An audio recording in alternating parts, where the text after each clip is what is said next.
गोष्टी दाखवणार आहे की रोजच्या रोज जे तुम्ही करू शकता. तर मेन आता सगळ्यांचाच प्रॉब्लेम झालाय, अगदी लहान मुलांपासून म्हाताऱ्या माणसांपर्यंत सगळ्यांना मोबाईल हातात लागतो. आणि मोबाईल जेव्हा हातात असतो तेव्हा मेन आपलं मान आणि आपले खांदे हे दोन्हीही अनवॉन्टेड पोश्चर मध्ये असतात, म्हणजे चुकीच्या पोश्चर मध्ये असतात, चुकीच्या तऱ्हेने ठेवले जातात. आणि त्यामुळे ते दुखणं, मान दुखणं, खांदे दुखणं हे आजकाल फार कॉमन झालेलं आहे. आणि फक्त वृद्धांसाठी असं नाही, सगळ्याच पॉप्युलेशन मध्ये ओव्हर यूज ऑफ मोबाईल किंवा कम्प्युटर या गोष्टीमुळे हे कॉमन आहे. तर त्यासाठी आज आपण छोटे छोटे व्यायाम बघणार आहोत.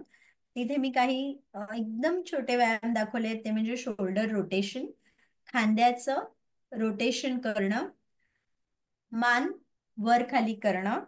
ओके.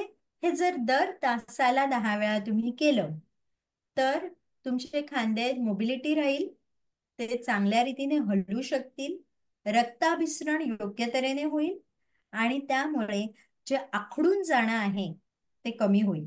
त्यामुळे प्रत्येक वेळी मोबाईल हातात घेतला की मोबाईलवरच 1 तासाचा टायमर लावायचा आणि टायमर झाला की खांद्याचा व्यायाम, मानेचा व्यायाम आणि श्वासोश्वासाचा व्यायाम करून घ्यायचा. दुसरी एक गोष्ट बसल्या बसल्या करता येते, ती म्हणजे आपले गुडघे सरळ करणं. आपल्याला माहिती नसेल पण हा जो गुडघ्याच्या वरचा स्नायू असतो तो आपल्या उभं राहण्यामध्ये, बसण्यामध्ये, रोजच्या भरपूर कामामध्ये महत्वाचा असतो.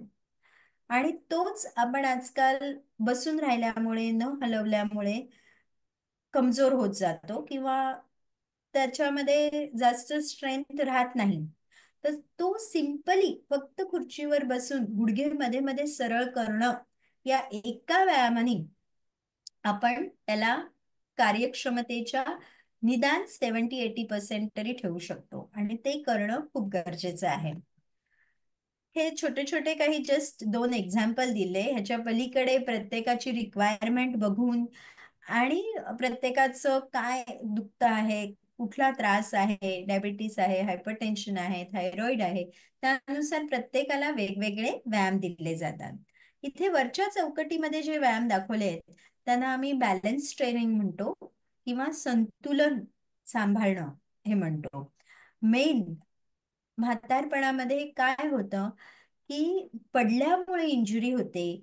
मग इंजुरी झाली, फ्रॅक्चर झालं, मग पेशंट ऑपरेशन करतात. ऑपरेशन केलं की मग त्याचं रिहॅबिलिटेशन आलं. तर पडू नये ह्यासाठी आपल्याला काय करायचंय, तर आपल्याला आपला बॅलन्स सांभाळायचा आहे, आपलं संतुलन सांभाळायचंय. तर त्याच्यामध्ये काही नाही, फक्त घरातल्या घरात हात दोन्ही रेषेत खांद्यातनं सरळ करून पाय एकमेकांना टेकवून उभं राहायचंय. बघा तुम्ही किती जण उभे राहू शकता. आय एम शुअर 1-2 सेकंद पण उभं राहणं कठीण होतं. तर ह्या एकदम लास्ट स्टेज आहे जेव्हा तुम्ही 30 सेकंड उभे राहू शकता. हे करताना कोणीतरी बरोबर असू द्या.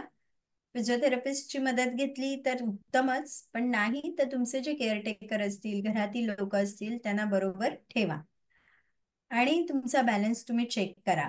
आणि हाच व्यायाम ज्या पोझिशन मध्ये तुमचा बॅलन्स राहतोय त्याच पोझिशन मध्ये, म्हणजे पायातलं अंतर तुम्ही वाढवू शकता सुरुवातीला आणि मग हळूहळू आपल्याला कमी करत न्यायचंय. तर तो व्यायाम म्हणून केला दिवसाला तर तुमचा बॅलन्स सुधारण्यास मदत होते. त्याच्यानंतर हा जो प्रकार आहे त्याला आम्ही लंजेस असे म्हणतो. त्याच्यात पण एक पाय पुढे घेऊन गुडघ्यातनं वाकायचंय, जसं आपण खुर्चीत बसायला जातो त्या प्रकारे, आणि तसंच उभं राहायचंय गुडघ्यातनं वाकून. त्यामुळे पण तुमचे गुडघ्याचे मसल, जे मी तुम्हाला सांगितलं रोजच्या कामासाठी तुम्हाला हेच मसल्स खूप महत्वाचे असतात, तर ते ह्याच्यामुळे स्ट्रॉंग होतात, मजबूत होतात आणि त्यामुळे तुम्हाला रोजच्या कामामध्ये मदत होईल. दुसरा एक महत्वाचा व्यायाम आहे तो म्हणजे एका पायावर उभं राहणं. हे पुढचं चित्र आहे की एका पायावर उभं राहून बॉल बॉल कॅच कॅच खेळता येतं, पण जस्ट एका पायावर उभं राहणं हेही खूप महत्वाचं आहे. आणि तेही फार कठीण असतं काही म्हाताऱ्या लोकांना, कारण त्याची त्यांना सवयच नसते, त्यांनी ते कधी केलंच नसतं. तर ते रोजच्या जीवनामध्ये करणं हे फार महत्वाचं आहे. एक 10 सेकंड पासून स्टार्ट करून जवळजवळ 3 मिनिटापर्यंत आपल्याला जाता येतं. पण 3 मिनिटं नाही तरी 1 मिनिटाचं जरी गोल ठेवलं 60 वर्षाच्या वरील व्यक्तीनी, तरी सुद्धा रोजच्या जीवनामध्ये जेवढे आपल्याला बॅलन्स लागतो तेवढा ट्रेन होण्यास मदत होते. आणि एक दुसरी महत्वाची गोष्ट आजकालच्या ह्याच्यात होते, मोबाईल घेऊन बसलं की बसलं, नंतर टीव्ही समोर बसले की बसले, झोपले तर 2-2, 3-3 तास झोपूनच राहिले. तर त्यामुळे आपल्या बॉडीमध्ये अखडण निर्माण होते, जखडण निर्माण होते आणि खूप सारे मसल्स काम करायचं, स्नायू काम करायचं विसरून जातात. तर एक महत्वाचा गोल्डन रूल आहे, दर 10 मिनिटांनी माणसानी हललं पाहिजे, हालचाल केली पाहिजे.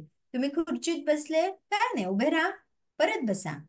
तुम्ही एक घरातनं फेरी मारून या, थोडं पाणी प्यायला जा, किंवा खिडकीतनं बाहेर बघा काय चाललंय.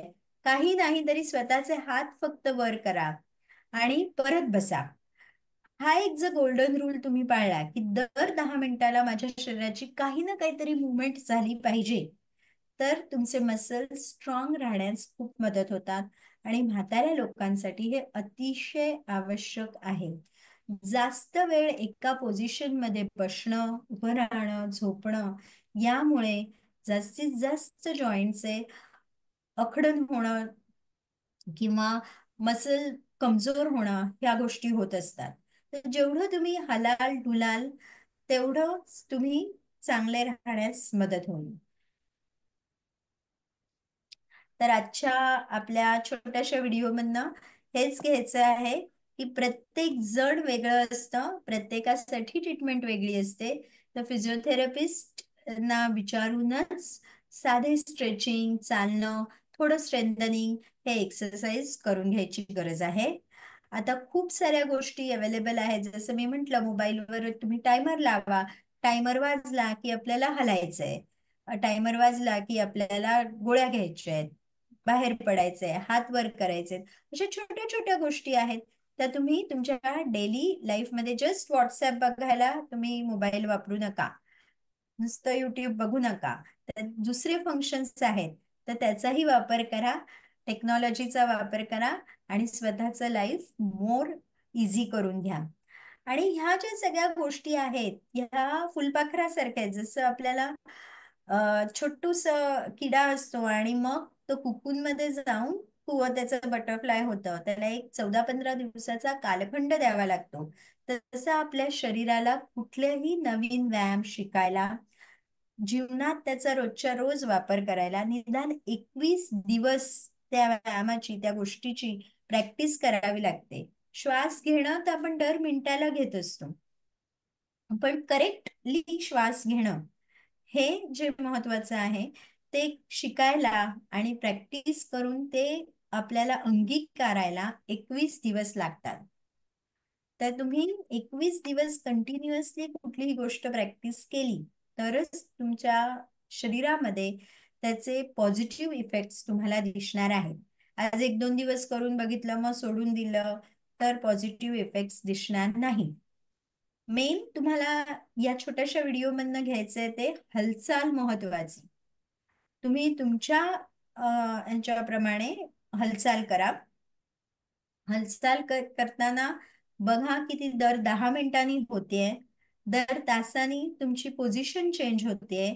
असे काही छोटे छोटे सोपे सोपे नियम आधी अंगीकारा, व्यवस्थित श्वास घ्यायला शिका आणि मग हळूहळू बॅलन्स करणं, स्ट्रेचिंग करणं, स्ट्रेंथनिंग करणं या सगळ्या व्यायामाकडे तुम्ही वळू शकता.